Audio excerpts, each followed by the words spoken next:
Hello everyone, this is Maria Mansur Ira. Welcome to another blog. আজকে সকাল সকাল ঘুম থেকে উঠেই দেখি বাইরের ওয়েদারটা অনেক সুন্দর। বাইরে প্রচুর বৃষ্টি পড়ছে, একদম ঝুম বৃষ্টি যাকে বলে। কিচেনে গিয়ে দেখি আম্মু নাস্তা রেডি করছে সবার জন্য। আজকে আম্মু বানিয়েছিল খাস্তা পরোটা আর সাথে ছিল গরুর মাংস। কুরবানির ঈদের পর 2-3 দিন কিন্তু এরকমই হয় যে সকালেও গরুর মাংস, দুপুরেও গরুর মাংস, আবার রাতেও গরুর মাংস। তো এটা আসলে দেখা যায় যে বাংলাদেশের প্রতিটা ঘরে ঘরে এরকমই হয়ে আসে। তো এই তো লাঞ্চ টাইম চলে আসলো, আর মাঝখানে কোনো ভিডিও করিনি। লাঞ্চে ছিল হচ্ছে আজকে পোলাও, মুরগির কোরমা, গরুর রেজালা আর গরুর টিক্কা। সবগুলো খাবারই অনেক মজা হয়েছিল। বরাবরই আমার আম্মুর রান্না অনেক মজা হয়। যারা খায় তারা সবসময় আম্মুর রান্নার অনেক প্রশংসা করে যে আম্মুর রান্না আসলে অনেক ভালো হয়।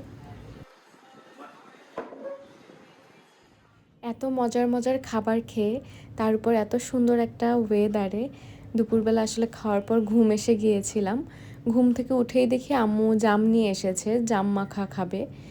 সেই জন্য সবাই মিলে পরে আবার জাম মাখাও খেলাম।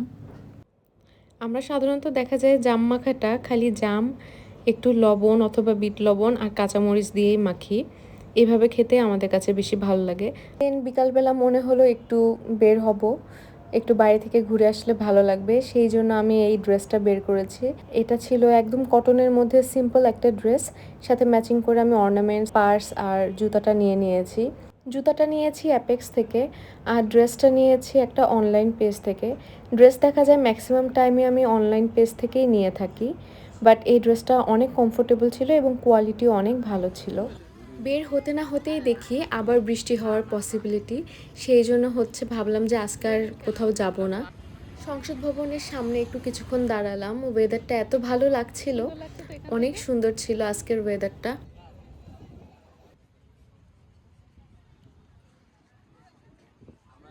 বাট বেশিক্ষণ আমরা সেখানে ছিলাম না।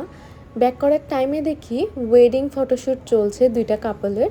তো ওইখানকার মধ্যে একটা কাপল ছিল হচ্ছে, ব্রাইড ছিল বাংলাদেশি, আর যে বর সে ছিল হচ্ছে ফরেনার।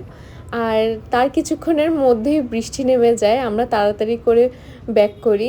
সন্ধ্যার নাস্তায় আজকে থাই স্যুপ বানাবো, সেই জন্য ফার্স্টে আমি চিলি ভিনেগার সসটা বানিয়ে রেখে দিয়েছি এক সাইডে। দেন সব ইনগ্রেডিয়েন্টগুলো একদম হাতের কাছে নিয়ে আমি একে একে সবগুলো দিয়ে দিয়েছি 4টা ডিমের কুসুম। এখানে মোটেও ডিমের সাদা অংশ দেওয়া যাবে না। দেন চিংড়ি মাছ আর চিকেন যেটা আগে থেকে কেটে রাখা হয়েছিল। দেন দিয়ে দিলাম 1 কাপ টমেটো সস, দিয়ে দিচ্ছি আদা।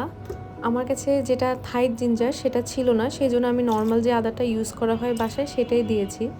দিয়ে দিলাম 2 টেবিল চামচ সয়া সস, দেন 2 টেবিল স্পুন লেমন জুস আর 3 চা চামচ চিনি। দেন দিয়ে দিলাম স্বাদ মতো লবণ। আমি যেই পরিমাণে রান্না করব সেটার জন্য আমি 3 চা চামচ পরিমাণে লবণ দিয়েছি। আপনারা আপনাদের টেস্ট অনুযায়ী বাড়িয়ে কমিয়ে নিতে পারেন। এরপর দিয়ে দিয়েছি 2 চা চামচ লাল মরিচের গুঁড়া। দেন 4 টেবিল স্পুন কর্নফ্লাওয়ার আর 4 টেবিল স্পুন পানি আমি মিক্সড করে রেখেছিলাম, সেটাই দিয়ে দিলাম। এরপর সব ভালোভাবে মিক্সড করে দিয়ে দিলাম হচ্ছে থাই পাতা, যেটা হচ্ছে মেইন ইনগ্রিডিয়েন্ট। দেন 8 কাপ পানি দিয়ে ভালোভাবে মিক্সড করে 10 মিনিট ফুল হাই হিটে রান্না করে 5 মিনিট মিডিয়াম টু লো হিটে রান্না করে নিতে হবে, তাহলেই রেডি হয়ে যাবে। আজকে ডিনারের জন্য আম্মু রান্না করেছিল বুটের ডাল দিয়ে গরুর মাংস।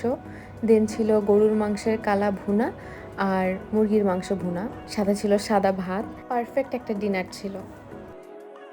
আমার চ্যানেলটিকে অবশ্যই সাবস্ক্রাইব করবেন এবং লাইক, কমেন্ট, শেয়ার করে পাশে থাকবেন। আর যারা আমার প্রিভিয়াস ঈদ ব্লগের ভিডিওটা দেখেননি তারা অবশ্যই গিয়ে দেখে আসবেন। সবাই ভালো থাকবেন, সুস্থ থাকবেন। আল্লাহ হাফেজ।